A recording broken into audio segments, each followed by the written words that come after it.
Hello എല്ലാവർക്കും നമസ്കാരം. അപ്പം നമ്മൾ പുതിയ വീഡിയോയിലേക്ക് സ്വാഗതം. ഇന്ന് പൊന്നൂൻ്റെ അംഗനവാടിയിൽ സെലിബ്രേഷനായിരുന്നു കേട്ടോ, ഓണം സെലിബ്രേഷനായിരുന്നു. അപ്പോൾ പൂക്കളൊക്കെ ഇട്ട് പൂക്കളവും പിന്നെ അതുപോലെ ഓണസദ്യയൊക്കെ ഉണ്ടായിരുന്നു കേട്ടോ. അപ്പോൾ നമ്മളെല്ലാവരും കൂടിയിട്ടായിരുന്നു ഓണം സെലിബ്രേഷൻ ചെയ്തത്, ആഘോഷിച്ചത്. അംഗനവാടിയിലെ ടീച്ചേഴ്സും പിന്നെ അമ്മമാരും ഉണ്ണികളൊക്കെ കൂടിയിട്ടായിരുന്നു കേട്ടോ. ഒരുപാട് വലിയ പരിപാടികളൊന്നും ഉണ്ടായില്ല, ആഘോഷങ്ങളൊന്നും ഉണ്ടായില്ല. എന്നാലും നമ്മളെ കൊണ്ടാവണ രീതിയിൽ നമ്മൾ ചെറുതായിട്ട് ആഘോഷിച്ചു.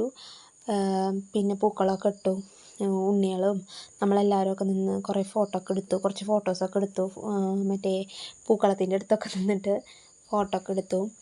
പിന്നെ ദേ പാട്ടൊക്കെ പാടിയിട്ട് ആ കുട്ടികൾ ഓണത്തിനെ പറ്റിയുള്ള പാട്ടുകൾ പാടി. പിന്നെ ഓണസദ്യ കഴിക്കാനായിട്ട് നമ്മളെല്ലാം സെറ്റ് ചെയ്ത് വെച്ചേക്കാണ്.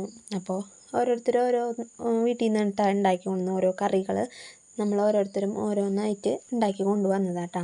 അങ്ങനെ എല്ലാത്തരമൊക്കെ ഉണ്ടായിരുന്നു. പായസവും പപ്പടം പഴം പായസം എല്ലാതും ഉണ്ടായിരുന്നു. ആ പുണ്യങ്ങൾക്ക് ഓരോന്നോരോന്നൊക്കെ ആയിട്ട് വിളമ്പിക്കൊണ്ടിരിക്കട്ടോ. അപ്പോൾ ഇവരാകെ എന്താ പറയുക, നോക്കിക്കൊണ്ടിരിക്കുക. ഓരോന്നിങ്ങനെ വിളമ്പുമ്പോൾ കുറേ കറികളുണ്ടല്ലോ, ഇലയിലും കുറേ കറികളും ഉണ്ട്, ഇലയിലാണ് തിന്നണത്. അപ്പോൾ അതൊക്കെ ആയിട്ട് അവരിങ്ങനെ നോക്കിക്കൊണ്ടിരിക്കുകയാണ്. പപ്പടമൊക്കെ വന്നു.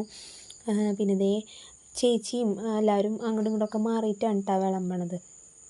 അങ്ങനെ ചോറൊക്കെ ഇട്ട് കൊടുത്തു. കുറച്ച് ചോറൊക്കെ എല്ലാവരും തിന്നുള്ളൂ. അപ്പം നമ്മളുള്ള കാരണം ചോറ് വാരി കൊടുക്കാന്നുള്ളതിൽ അങ്ങനെ ചോറൊക്കെ ഇട്ട് കൊടുത്തു. ചോറൊക്കെ ഇട്ട് ദേ എല്ലാവരും ദേ ചോറിനാനിരുന്നു കേട്ടോ. അപ്പം എല്ലാവരുടെ ഇലയിലും നല്ല കുറേ ഐറ്റംസും കാര്യങ്ങളൊക്കെ ആയ കാരണം ഇല കാണാൻ തന്നെ നല്ലൊരു ഭംഗിയുണ്ടായിരുന്നു കേട്ടോ. ഫുൾ ഇല നിറഞ്ഞിരിക്കുകയായിരുന്നു. ഈ ചോറും കറികളൊക്കെ കൊണ്ട് ഇങ്ങനെ നിറഞ്ഞിരിക്കുകയായിരുന്നു. അങ്ങനെ എല്ലാവരും കുറച്ചൊക്കെ ആയിട്ട് വാരി തിന്ന് തുടങ്ങിയിട്ടാണ്. അങ്ങനെ പൊന്നൂസ് ആദ്യം തന്നെ പഴമായിട്ടെടുത്ത് തിന്നത്. അവൾ പഴം കണ്ടപ്പോൾ, അല്ലെങ്കിൽ പഴം കണ്ടാൽ തിന്നൂല, അങ്ങനെയുള്ള ആൾ പഴം കണ്ടപ്പോൾ വേഗം തന്നെ എടുത്ത് തിന്നു. പിന്നെ നമുക്ക് പായസം ഉണ്ടാക്കിയിരുന്നു കേട്ടോ. പാലടയാണ് ഉണ്ടാക്കിയത്. ദേ നല്ല സദ്യയായിരുന്നു. സത്യം പറഞ്ഞാൽ നല്ല രസമുണ്ടായിരുന്നു കഴിക്കാനായിട്ട് കേട്ടോ. അപ്പോൾ ദേ ഇത്രയുള്ള വീഡിയോ എല്ലാവർക്കും ഇഷ്ടമായ ലൈക്ക് ചെയ്യണേ.